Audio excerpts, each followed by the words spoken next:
કેમ છો બધા? તો ઘણા બધા મને મેસેજ આવતા હોય જ્યારે હું ઇન્સ્ટાગ્રામમાં રીલ્સ મૂકતી હોય કે તમે આટલું નવું નવું રોજ આઈડિયા આપો છો અમને કે શું બનાવું. અને that's a real struggle actually. આપણે સૌથી વધારે ખાવાનું બનાવતા વાર નથી લાગતી, પણ વિચારવા વાર લાગે છે કે આજે શું બનાવીશ. બરાબર ને? સાચું હોય તો કહેજો. તો હું પણ ઘણી વાર સ્ટક થાઉં છું કે આજે હું શું બનાવું. અને સ્પેશિયલી જ્યારે તમારી પાસે ઘરમાં થોડું થોડું ખાવાનું બધું હોય, અથવા તો જ્યારે તમે કંઈક બનાવવાનું વિચારો ત્યારે થોડી ક્વોન્ટિટી હોય, તો એવી ટાઈમે તમને એમ થાય કે હવે હું શું બનાવું. મને તો સ્પેશિયલી એવું થાય કે થોડું થોડું બધું હોય, જે એક કે બે જણને થાય એવું હોય, પણ 4 જણને થાય એટલું ના હોય. તો એના માટે વિચારવું પડે કે હવે હું બીજું શું બનાવું કે એની સાથે કોમ્બિનેશન થઈને સારું લાગે. બરાબર ને? તો એના માટે હું ઘણીવાર શું યુઝ કરતી હોઉં છું કે ફોર એક્ઝામ્પલ આજે ગઈકાલે ફ્રાઈડ રાઈસ વધેલા છે, તો એ રાઈસને ફેંકી દેવા કે એને રીયુઝ કરવા. તો ફોર એક્ઝામ્પલ રાઈસને આપણે રીયુઝ કઈ રીતે કરી શકીએ?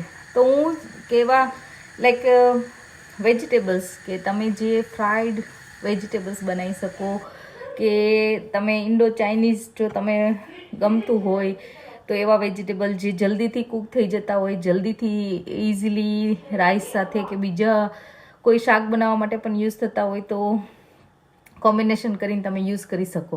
તો એવા વેજીટેબલ્સ તમે ફોર એક્ઝામ્પલ કેબેજ, મારી પાસે પર્પલ કેબેજ, નોર્મલ કેબેજ હોય જ એમ, હું દર વખતે લઈ આવું. એ તમે સલાડમાં કે કાચા પણ ખાઓ તો પણ તમને ગમતા હોય, અથવા તો ફ્રાઈડ વેજીસ બનાવવા હોય તો પણ ગમતા હોય. પેપર ફોર એક્ઝામ્પલ છે. પછી આ એક સરસ વેજીટેબલ છે મેન્જાઉટ સમથિંગ, એને બોલતા મને નથી આવડતું એકચ્યુઅલી. ઇટ્સ લાઈક કે આપણા ગ્રીન વટાણા હોય ને એવા, પણ એકચ્યુઅલી એમાં બી નથી હોતા, સરસ હોય છે. અને આ ફ્રાઈડ વેજીટેબલ્સ તમે બનાવો ને તો બહુ સરસ બનતા હોય છે. એટલે આવી અમુક વસ્તુ કે વેજીટેબલ્સ હું ઘરમાં રાખતી હોઉં કે જેનાથી તમે કોઈ વસ્તુ વધી હોય. આવો ફોર એક્ઝામ્પલ રાઈસ વધ્યા છે તો મને ફ્રાઈડ રાઈસ બનાવવા હોય તો હું બનાવી શકું આ બધા વેજીટેબલ યુઝ કરીને. એ બને ઘણા બધા વેજીટેબલ્સ તમે યુઝ કરો છો તમારી રેસીપીમાં, અને છોકરાઓ પણ એ બાને તમે જમી લેતા હોય છે. બરાબર ને? તો આજે એવી જ રેસીપી બનાવવાની છે. થોડા રાઈસ વધ્યા તો એને ફ્રાઈડ રાઈસ બનાવીશ, અને એની સાથે હું મેં કીધું શું બનાવું, પણ નૂડલ્સ હતા થોડા, તો નૂડલ્સ માટે મેં બધા વેજીટેબલ્સ કાપી લીધા છે. જો બીન્સ છે, પેપર છે, purple cabbage, white cabbage, onion લઈ લીધી છે. તો નૂડલ્સ પણ થોડા હતા, બધાને થાય એમ નહોતા, પણ હું નૂડલ્સથી વધારે વેજીટેબલ્સ હું એડ કરું કે જેથી વધારે વેજીટેબલ્સ તમે ખાઓ. એમાં તમે પનીર એડ કરી શકો છો, કોઈ પણ બીન્સ એડ કરી શકો છો કે જેથી તમારો પ્રોટીન ઇન્ટેક પણ વધી જાય. તો આ રીતે તમે રીયુઝ અમુક વસ્તુ વધી હોય તો તમે કરી શકો છો. તો ચલો આજે ફટાફટ બનશે ફ્રાઈડ રાઈસ, અને જેને આપણે રીયુઝ કરવાના છીએ, અને નૂડલ્સ થોડા બનશે કે એમાં બધા વેજીટેબલ્સ હું યુઝ કરીને નૂડલ્સ પણ બનાવીશ, જે ઇન્ડો ચાઇનીઝ નૂડલ્સ બનશે. તો ચલો ફટાફટ આપણે બનાવી લઈએ. તો આ બધા વેજીટેબલ્સ મેં કટ કરી લીધા છે. ગ્રીન બીન્સ છે, white cabbage, purple cabbage, paper, onion. તમે ગાર્લિક ચટણી અથવા તો સ્પ્રિંગ ઓનિયન પણ યુઝ કરી શકો. એ બધું તમે ફ્લેવર માટે યુઝ કરી શકો. તો ચલો જલ્દીથી બનાવી લઈએ. અમારા નૂડલ્સ પણ બોઇલ થઈ ગયા છે. એના માટે મેં ઓઇલ લઈ લીધું છે. સૌથી પહેલાં આપણે થોડી ઓનિયન કાપીશું.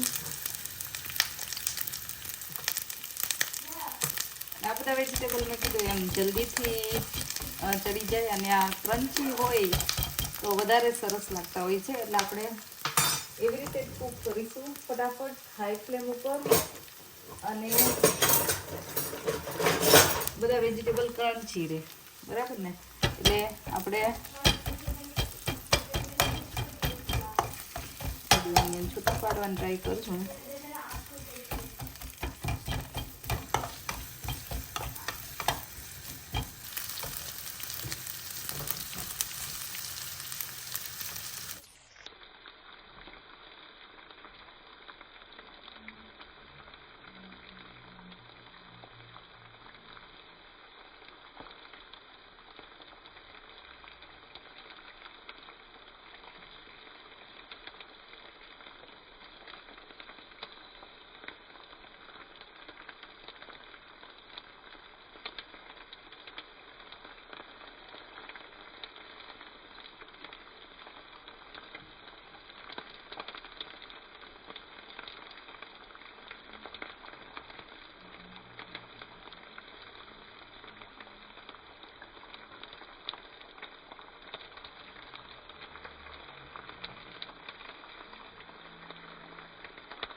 કલરફુલ વેજીટેબલ્સ કેવા સરસ લાગે એક સાથે, બરાબર ને?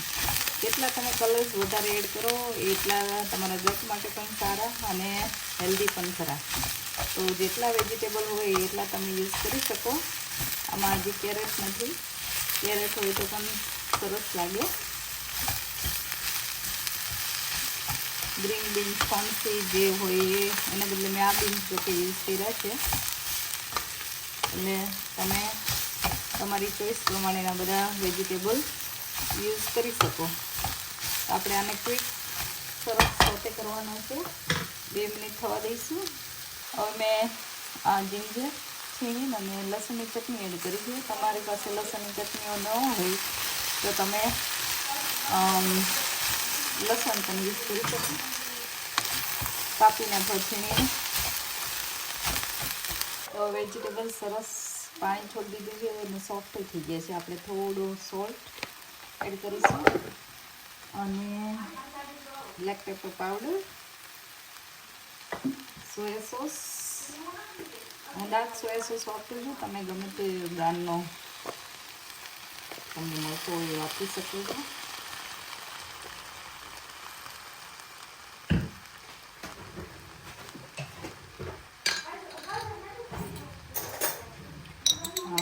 શેઝવાન ચટણી અને થોડું ketchup to balance the test.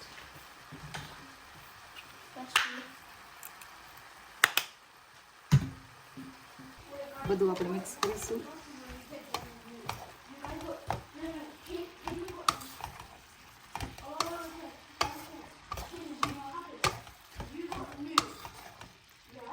અને આ રીતે તમે ખાલી વેજીટેબલ્સ વિથ પનીર આવી રીતે કરીને ખાવ ને તો પણ સરસ લાગે છે. જો તમારે કાર્બ્સ અવોઇડ કરવું હોય તો આ રીતે તમે કરી શકો છો કે આ બધા વેજીટેબલ્સ વિથ પનીર અથવા ચીકપીઝ નાખો અંદર તો પણ સરસ લાગતા હોય છે. તો આ રીતે વેજી તૈયાર થઈ ગયા છે. હવે આપણે બોઇલ નૂડલ્સ આમાં એડ કરી દઈશું. આપણે બધું મિક્સ કરી દઈશું. તમે જોઈ શકો છો વેજીટેબલ્સ વધારે છે, નૂડલ્સ ઓછા છે. અને આમાં તમે હલુમી અથવા પનીર મેં કીધું એમ એડ કરી શકો અને એમનેમ પણ ખાઈ શકો. અને આની સાથે પણ તમે એડ કરો તો પણ ટેસ્ટ સરસ આવતો હોય છે. તો આ રીતે આ નૂડલ્સ થઈ ગયા છે મસ્ત રેડી. હેલ્ધી મો વેજીટેબલ્સ વિથ નૂડલ્સ. ટ્રાય કરજો આવી રીતે બનાવવાની અને ખરેખર સરસ લાગે છે. તો ફ્રાઈડ રાઈસ આપણે બનાવીશું હવે. કીધું એમ તો એના માટે ઓનિયન પેપર અને કેબેજ, ગ્રીન ચીલી એક લઈ લીધું છે. ઓઇલ મેં મૂકી દીધું છે અને આપણે બધા વેજીટેબલ એડ કરી દઈશું.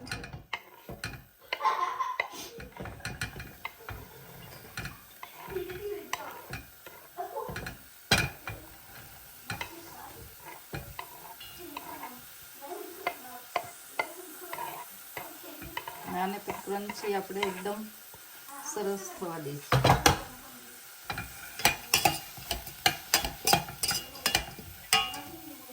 તો વેજીટેબલ હવે સોફ્ટ થઈ ગયા છે. થોડું સોલ્ટ ટેસ્ટ પ્રમાણે ઓફકોર્સ. સેમ આપણે મસાલા કરીશું. થોડું શેઝવાન ચટણી, બ્લેક પેપર અને થોડું સોયા સોસ.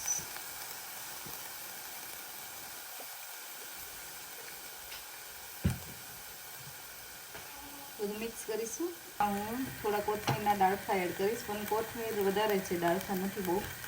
એનાથી ટેસ્ટ વધારે સરસ આવે છે, સ્પેશિયલી ફ્રાઈડ રાઈસમાં. તમે નૂડલ્સમાં પણ એના ડાળખા હોય તો યુઝ કરી શકો. એનાથી ટેસ્ટ ખરેખર બહુ ફાઇન આવે છે. તો આપણા આ બધું વેજીટેબલ મિક્સર મસ્ત રેડી થઈ ગયું છે. અને આપણી પાસે જે થોડા રાઈસ વધેલા છે આપણે એડ કરી દઈશું. તો આપણે આવી રીતે રાઈસને આપણે રીયુઝ કરી શકીએ. અથવા તમે પુલાવ બનાવી શકો, બિરયાની બનાવી શકો વેજીટેબલ સાથે ઓફકોર્સ. બધું આપણે મસ્ત મિક્સ કરી લઈશું.